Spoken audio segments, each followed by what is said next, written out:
I suspect that this video is going to be really long. I'm going to do quite a few examples. I don't expect you to do all of these examples. I'm hoping that when you need help, you'll just look at another example.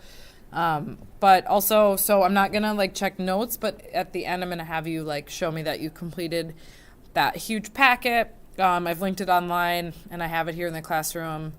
If you didn't grab it, make sure you grab one. I think it's easier to do. I also posted an answer key, but you will not do well if all you do is copy my answer key. So, and also before this video, I posted a bunch of tips. So make sure that you're using those. And then I'll try to show you that I'm using my trig identities all the time. And one of the tips was, for example, to look for a reciprocal identity. Or not a reciprocal identity, a Pythagorean identity. And so when I see this, I think to myself, like, okay, I don't really like fractions, so I'm going to see if I can get rid of them. So like 1 over sine squared, so 1 over sine is the same as cosecant. So I'm going to write I'm going to rewrite this as cosecant squared x. Okay, so I'm going to rewrite that. And then I'm thinking, okay, tangent is cotangent, right? 1 over tangent is cotangent, so cotangent squared x equals 1. And then, okay, so now, are there any Pythagorean identities that could help me, or that look at right there. This whole thing equals 1, and we've done it. So important things that happened here. We only work one side. Okay, so I chose the more complicated side. I worked the left side all the way. I only made like valid algebra moves, but these are kind of like proofs where you have to show each step. And they have to have a reason why you did that. And so, for example, writing cosecant underneath it and cotangent underneath 1 over tangent squared is just one way. There are multiple ways to get the right answer as well. Some of them take a lot more steps and some of them take less steps. And so that's another thing that can be super frustrating, is that these can take a long time, where I did it in about 2 steps. It might take you 4, 5, 6 steps. That's not the point. The point is that we get there.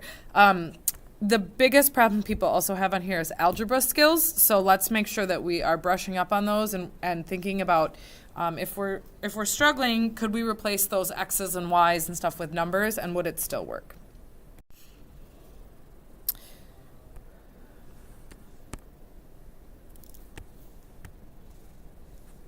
So I just made a big mark and I won't be able to erase it, I don't think.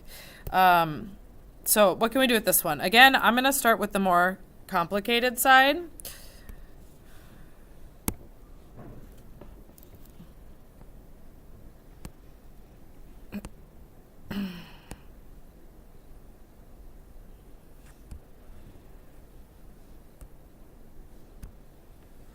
So I'm going to start with the more complicated side. I'm going to put my trig identities up here. And to me, this is the much more complicated side. Okay, so right away, there's nothing much that I can do here. I don't see anything, but I see sine squared and cosine squared. And whenever I see those together, I get excited because I know that's the one that I always remember. Like, even if it was back to my high school days, this would be the one that I always remember. So I'm going to rewrite this to put these two next to each other. Oops, and then I didn't do it at all, of course. So I'm going to put cosine next to sine. And I can do that. I can make that algebra move, because if I asked you to add a series of numbers together, like this, if I asked you to add 2 plus 3 plus 5, you could easily do 2 plus 5 plus 3, and it would be the same. So I can move these. Then these two together match this one here. So 1 plus tangent squared x equals secant squared x. Let me see if there's anything down here that can help. Oh, found it. This is secant squared x. And I've done it. I have proven that the left side equals the right side, and I showed all my work, checked all my steps. I'm going to keep going. Remember, you don't have to take all these notes, as many as you need, or don't take any. All right, so this one looks a little bit more difficult. And before I get to my identities, this is going to be a FOIL problem. So it's going to look really funky at first. So I'm going to have cosecant theta cotangent theta plus cosecant, I'm really doing a good job writing here, cosecant squared theta, okay, because I had cosecant times cosecant. Then I'm going to have plus another cotangent theta cosecant theta, and then minus, I'm going to have cotangent squared theta.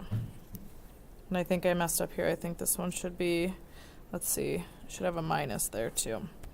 All right, so if you followed all my mess here, these two middle terms drop out. And by middle terms, I mean the cosecant cotangent and this minus cotangent cosecant.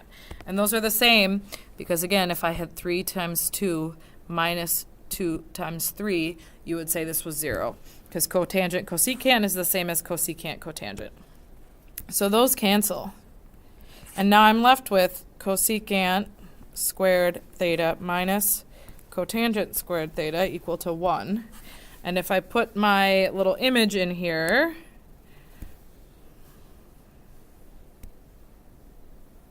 you guys get to see me do this 5 times over. I should have prepared, right?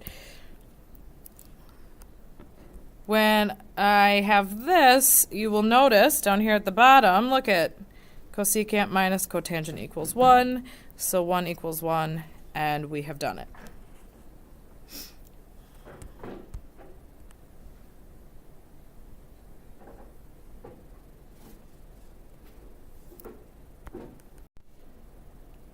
All right, another one looks slightly frightening. It's got a lot of stuff going on. So I usually work right to left. You could probably work right to left on this side, but to me, I think it's a little bit easier to get the cotangent squared, cosine squared turned into multiplication. So first thing that I'm going to do is I'm going to write this as cotangent is also known as cosine over sine.